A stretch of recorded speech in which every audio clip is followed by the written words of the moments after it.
Et salut les boys, j'espère que vous allez bien. Moi, ça va super, comme toujours. En fait, moi, ça va toujours bien. C'est ça l'avantage, c'est que je suis toujours content, toujours de bonne humeur. Surtout qu'il fait un temps magnifique. Donc là, c'est vraiment cool. On est jeudi après-midi, tout début d'après-midi.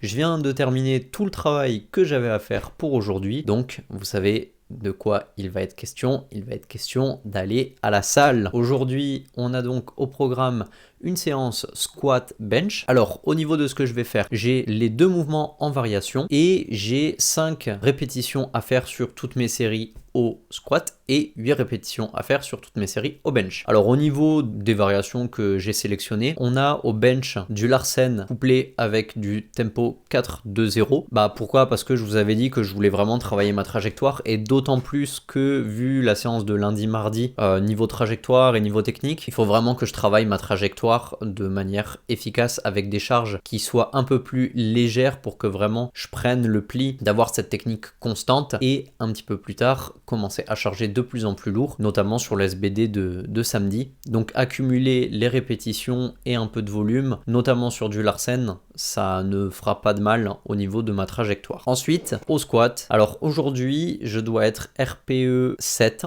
donc je dois faire 5 reps en variation RPE 7. Comme j'ai fait de la pause lundi, là je vais très certainement faire du tempo 303. J'aime beaucoup le tempo 303, c'est un très très bon, une très très bonne variation. Et voilà, j'avais juste envie de faire un petit check, une petite prise de parole avant d'aller à la salle et avant de faire la séance pour communiquer un petit peu aussi ma bonne humeur et ma détermination, parce que là aujourd'hui je suis motivé, là j'ai envie de me buter. Donc voilà, allez, à tout de suite, je vous laisse avec l'entraînement et à samedi pour le récap de la fin de semaine et la fin de la première semaine de ce bloc numéro 2. Allez.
Et salut.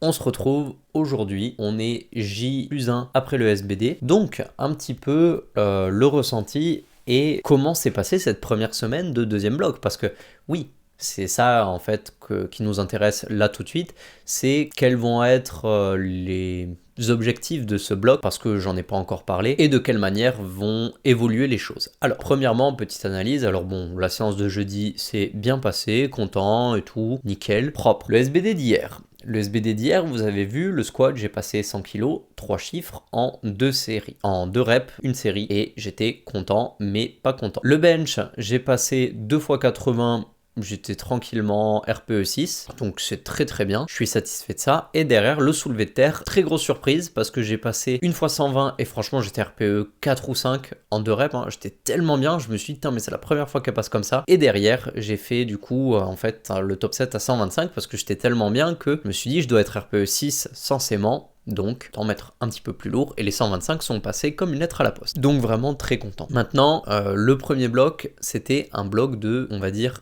apprentissage, dégrossissage. Le but c'était on prend un caillou et on lui donne la forme qu'on veut, comme on taille la pierre, on lui donne la forme grossière qu'on veut. C'est comme en dessin. Au début, je sais pas, vous voulez dessiner un bonhomme, vous allez dessiner des formes géométriques, des carrés, des rectangles pour les jambes, des cercles pour les articulations, voilà. Et ensuite, il faut passer à la phase où on construit le dessin. Et donc ce bloc 2, ça va être cette phase où on va vraiment construire le dessin en se basant sur le premier gros dégrossissage. Donc là on passe à un affinage qui va pas être ultra précis, mais on passe quand même à un affinage qui maintenant va mettre l'accent sur plus de technique, parce que jusqu'ici en fait j'ai vraiment fait un dégrossissage de la technique, et là on va passer à l'étape supérieure. Donc tous les points à améliorer niveau technique, parce que je vous ai fait beaucoup d'analyses dans le premier bloc sur qu'est-ce qui était améliorable, pourquoi je mettais en place telle ou telle variation sur mes mouvements. Donc là, on va faire la même chose, mais pour tout ce qui va se passer durant ce bloc et tous les points que j'ai encore à améliorer. Alors, déjà, vous avez vu au squat, là, j'ai fait un petit peu le dos rond. Donc déjà, ça, c'est un point, c'est un axe de travail qui est améliorable. Au squat, je peux améliorer ma position de départ, parce que vous voyez, j'ai jamais les jambes tendues, donc déjà ça, il va falloir que je l'améliore. Jusqu'ici, c'était quelque chose que je ne m'étais pas préoccupé, parce que vraiment, je voulais avoir la bonne descente, la bonne montée, voilà. Maintenant, on rentre un petit peu plus dans les détails, et il va falloir que je travaille ça. Donc, au squat, on va essayer de travailler un petit peu sur la posture au niveau du dos. Maintenant qu'il n'y a plus de rétroversion, que j'ai plus le butt wing sur la depth, on est bien. Donc ça, c'est une bonne chose. Donc il reste tout ce travail-là à faire. Ensuite, le bench. Le bench, vous voyez que j'ai souvent une perte de tension quand j'arrive ici. C'est aussi pour ça, rappelez-vous, je vous avais dit que j'envisageais le sink, parce que je me sens plus fort quand je relâche la pression, j'emmagasine tout dans le leg drive et je pousse. Pourquoi j'ai cette perte de pression? Je pense que c'est un problème de leg drive. Pourquoi? Parce que quand je fais du Larsen, j'ai beaucoup moins ce problème de perte de tension quand j'arrive en bas du mouvement. Et en fait, quand je suis à peu près, vous voyez, ici, j'ai pas la perte de tension, et je perds la tension en fait quand j'arrive sur l'écart qu'il y a ici. Et en fait, c'est le moment où je passe en dessous des 90 degrés, et ça c'est dû à la longueur de mes segments, à la longueur de mes bras, qui sont un peu longs pour le bench. Donc à ça, il y a plusieurs réponses. Ou j'augmente mon pontage, ce qui mécaniquement me semble difficile parce que j'ai du mal à beaucoup ponter, et puis parce que ça me fait mal au dos. Autre chose, c'est que je sollicite énormément mes lombaires. C'est pour ça que je me dis que quand j'aurai la ceinture, potentiellement mettre la ceinture sur le bench pourrait soulager un peu les lombaires. Donc il y a ça qui est possible. Et dernier point, le deadlift. Alors il y a d'autres choses à améliorer au bench, mais de toute façon on en reparlera. Et le deadlift, très content du deadlift parce que là ça s'est bien envolé. Par contre, mon problème au deadlift, c'est le verrouillage des genoux. Vous voyez, j'ai un très bon verrouillage de hanche. En général, moi, c'est la partie basse du mouvement qui est complexe. Et une fois que j'ai passé le genou, ça passe tout seul. En fait, mon gros problème au deadlift, ça vient de ma souplesse parce que je peux pas descendre, je peux pas tendre les jambes, je peux pas verrouiller les genoux tant que j'ai pas la barre au milieu de la cuisse. Et ça, c'est parce que je suis vraiment un bout de bois, j'ai aucune souplesse. Donc, il va falloir que je travaille un petit peu là-dessus, qu'il va falloir que je travaille sur mon verrouillage de genoux, parce que le problème, c'est que en compétition, on peut dire appui-cuisse. Et si jamais on dit appui-cuisse, mouvement invalidé. Donc, il va falloir que je travaille sur cet aspect de verrouillage de genoux avant le verrouillage de mes hanches. Parce que pour l'instant, ce que je fais, c'est que je verrouille mes hanches avant mes genoux. Donc, on va essayer de travailler là-dessus. Et ça va notamment passer par du alt deadlift et par des charges un peu plus légères, et on va essayer vraiment de mettre ça en pratique. Donc voilà un petit peu ce qu'annonce ce bloc. Donc on est vraiment sur un affinage de tout ce que j'ai dégrossi au début, et on va adapter un petit peu au fur et à mesure. De toute façon, comme ce que j'ai fait sur le premier bloc, j'adapterai au fur et à mesure de l'évolution technique. Donc voilà un petit peu les axes de réflexion, les axes de travail sur lesquels je veux mettre l'accent. Là, je suis bien motivé. Disons que j'ai construit un début de technique et que maintenant, il faut que je consolide tous ces petits acquis, que je consolide tout ça et que je construise une vraie technique qui me correspond et qui est optimisée, quoi. Parce que tous ces petits détails, en fait, font que je perds en efficacité, et l'objectif, c'est d'être le plus efficient possible sur un mouvement. Donc voilà. Sachant que je devais être au SBD RPE 6, j'étais RPE 6 au bench, j'étais RPE 6 au terre. Au squat, j'étais RPE plutôt 7,5. Je vais pas mentir, le squat, c'était significatif pour moi de passer les 100 kg pour ce début de bloc, parce que ça veut dire que je pars en début de bloc avec déjà un accomplissement énorme. Le bench, vous avez vu, du coup j'ai mis 80, alors que le bloc l'avant-dernière semaine, j'avais mis 87,5 en 3 reps, et là j'ai fait 2 reps à 80. Pourquoi? Parce que en fait, dès l'échauffement, j'ai capté au bench que là j'avais cette perte de tension en bas, et je me suis dit, de toute façon je dois être RPE 6, donc on va voir comment ça se déroule. Je suis monté, bon, j'ai fait ce que je devais faire, et voilà, quoi. On montera de toute façon le bench au fur et à mesure, hein. Je pense de toute façon arriver aux 90 kg très très rapidement au bench, on verra. Le bench, c'est vraiment le mouvement où ma force est le plus variable, c'est-à-dire qu'il y a une séance, je vais me sentir très très bien et je vais être capable de mettre très lourd, et il y a une séance, la séance d'après, où je vais être en mode ouais, bon, je sais pas. Donc voilà un petit peu le récap, et bon, j'ai pas grand chose à ajouter, hein. Là je suis assez court, je suis assez synthétique, parce qu'il n'y a pas forcément de raison d'aller plus loin. Donc je vous dis à très vite, et puis ciao.